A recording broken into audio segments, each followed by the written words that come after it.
Hello, friends, and welcome to episode 6, I think, of Just Jenni Lee. I am just amazed at my ability to be consistent with this, so I'm going to be perfectly blunt with you and say I struggle with that. I hate going through my social media because I will inevitably see posts in the past of things that I sort of like intended to follow through on and really struggled with. But that was my goal in 2026, not really like a New Year's resolution. If I wanted to start something on January 1st, I promise you by the 2nd, I probably wouldn't have been able to do it. This year, all I wanted to do was focus on consistency. If you watched any of my other videos, then you know I'm going to be 50 on the 9th of February. And I'm actually excited because I think it's great that I made it this far and that I'm doing this well. I'm healthy and have a lovely home and a wonderful husband and a beautiful daughter. And I get to be an artist, so I can't complain at all. But yeah, this has been a really interesting past year, I guess. I'm going to say that with in air quotes.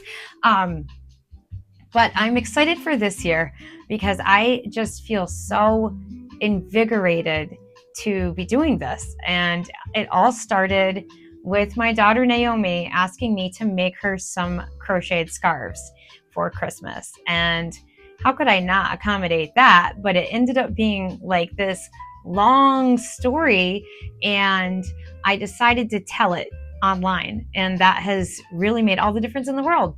So for all of those YouTube people out there who maybe feel small like I am, or even less, or people who haven't started their channel, I just want to tell you, you should. Oh, I want to adjust the light. Hang on, I'll be right back. Make sure that you can see my face. I'm not sure if that helps much, but I did try to improve my lighting. One of these days, I'm going to put together a reel of every single source of light I have in the studio, and it is a lot. You would laugh. So that's coming, but my husband has to replace all of the mini bulbs in my little twinkle lights before I do that, because you'll see 12 or 15 out of the 100 are out, and it would just be embarrassing. So as soon as I get some bulbs in, which I think are coming on the 2nd of February, then I'm going to do this fun reel of every single source of light that I have in the studio. And you're going to laugh because there's probably at least 20 or 25 regular lights. And then I have tons and tons of these Christmas lights and twinkle lights and everything. So I'm pretty blind and I can't really help it. But anyways, I digress. So if you haven't started up your form of creative expression online, then I really want to encourage you to do that. I have a dear friend down in Florida. I'm going to get to work while I'm talking so I don't forget. I have a dear friend down in Florida who started taking classes with me back in 10?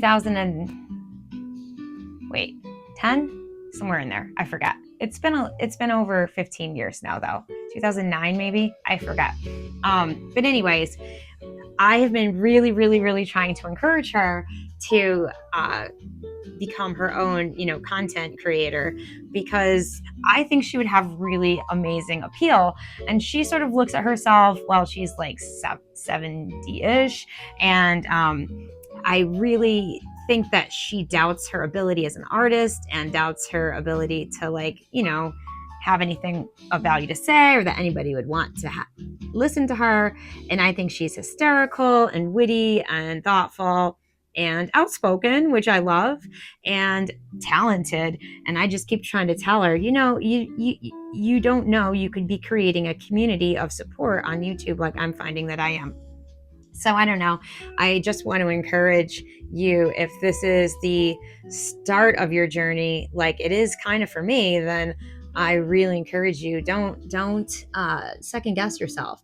Yesterday in Just Jenni Lee, I was talking about how artists like don't value themselves enough, but they want other people to value them. That was kind of like me saying to my husband, like, well, you don't value me. But really, when I was thinking about it, at the end of the day, the truth is I didn't value myself. Now I made that too fat and I need to fix it. Let me grab that color real quick. Let me see. It goes 10, 9. Is that 8? No, that's 7. Sorry. I don't even know. Yeah, there we go. I have to like count backwards from the darkest color back so then I know which color to grab. Yesterday I grabbed this color and it wasn't the right color. Yeah. So let me do that and I will be right back. Okay. I just want to set the timer here so that I don't talk myself to death. And I want to try to keep this a little shorter because just for the long form content, if you get too long, it is a little bit, I still have to edit it. And it also, the algorithm isn't as friendly to it. So I want to try to keep these to like under 15 minutes maybe. Yeah, so all I wanted to talk about today was something I was thinking about this morning as I was just doing things in my house. And I was kind of thinking about when I was a young girl, what did I want to be when I grew up? Like, could I have ever imagined myself doing what I'm doing now?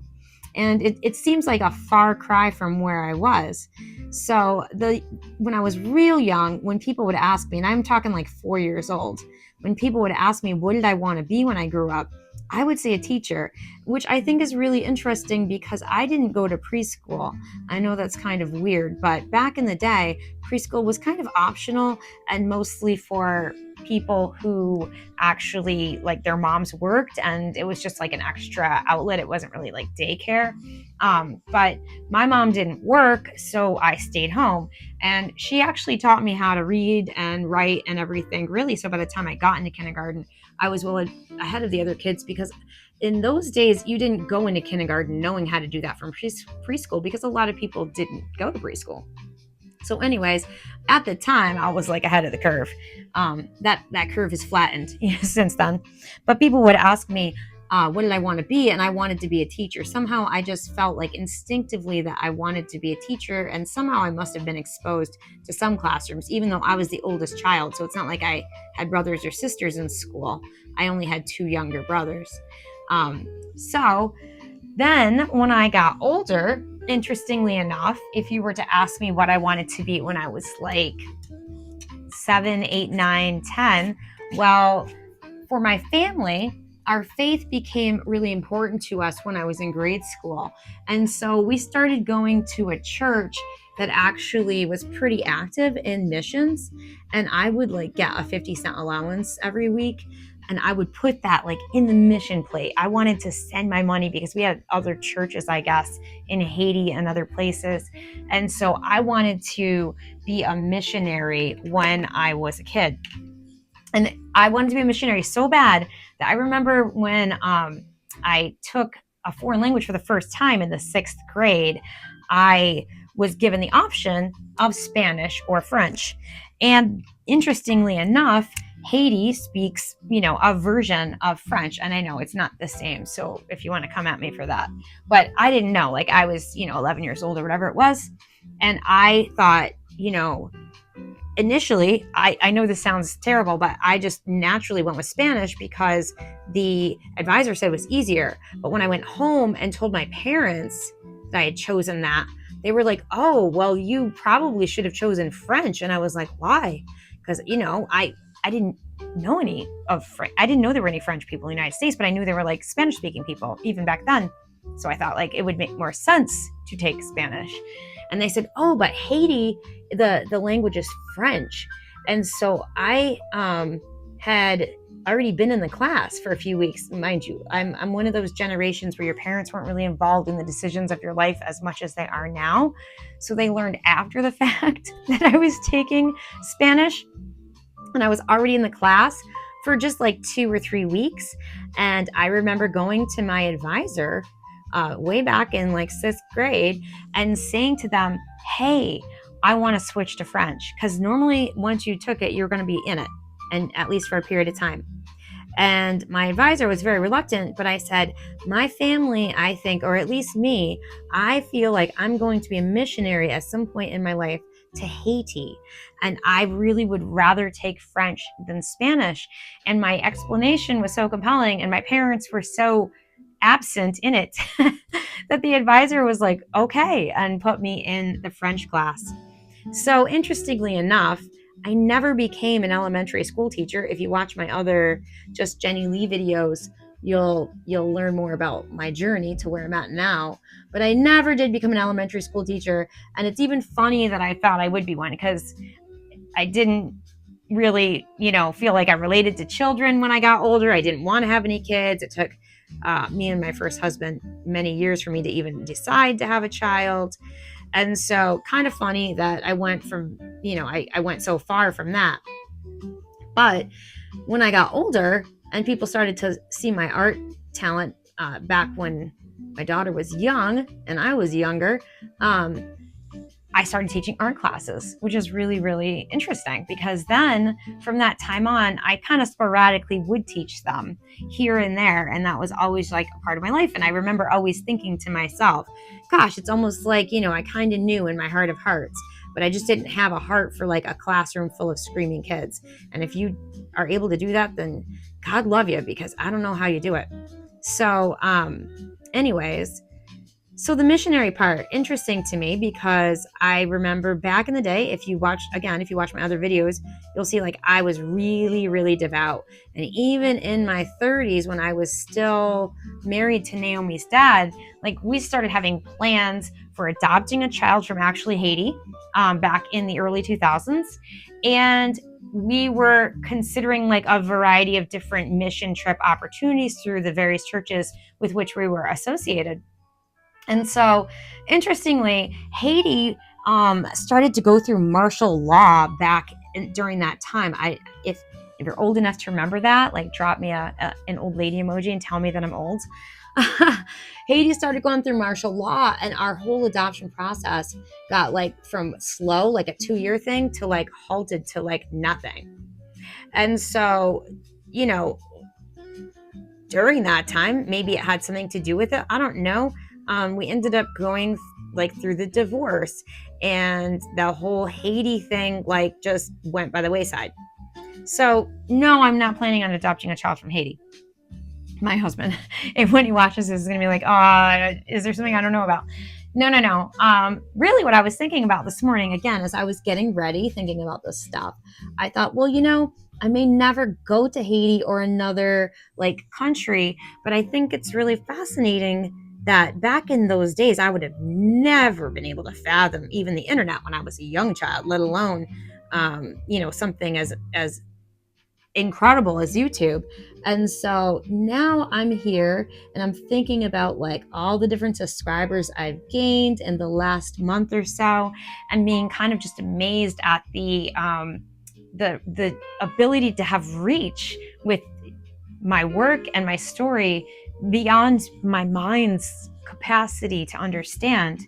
And I realized that even in this small way, maybe I didn't travel to another country, but I can bring my story across the globe right from the comfort of my studio. And I'm not saying I'm not going to ever have international travel. I've got like some plans with a couple of crochet buddies of mine. I see you, Rashni. I see you out there. I'm going to Portugal one day. Maybe this year, you never know. Got to pray for those finances to bless me so that I can do that. But yeah, I'm really excited at the thought of being able to reach into people's worlds all the way from upstate New York at the foothills of the Adirondacks, all the way to the ends of the earth. It's really the coolest thing. I'm still really bubbling over with gratitude for all the people that have started to join my journey and that have sat in now with me on a few live streams, and I'm just getting excited. I have gotten more done in the last several weeks than I think I have in my life. Like this morning, I hopped out of bed 6 o'clock in the morning, just ready to go, and started to think, well, I need to get more done before I get in the studio. Whereas before, the tasks of the day would start to burden me down, and I'm like, well, let's do laundry, and then I probably should make, this, and then I need to go deliver that and pick up this and da-da-da. By the time I know it, it's 3 or 4 in the afternoon, and I'm not feeling like being in the studio, and I think I should probably work on dinner, and the day passes me by. When I made this space a priority, it's everything kind of like got a little, whoa, we don't know where, the master of the house is, but it's starting to settle into a groove and it's starting to come together. And I'm starting to realize that I've just never given myself the space or the priority that I've needed this whole time to be an artist. And I don't care if I'm almost 50 and I'm just discovering it now, like, so be it. So if you are a little bit later in on your journey like I am, even if you started a long time ago, if you are just starting now, like, do it. Do it, do it, do it. And drop me a comment and we'll support each other on our journey and have a lot of fun together doing it. So I really thank you for being here and thank you for listening. And I hope you have a fantastic day. I will catch you in the next video.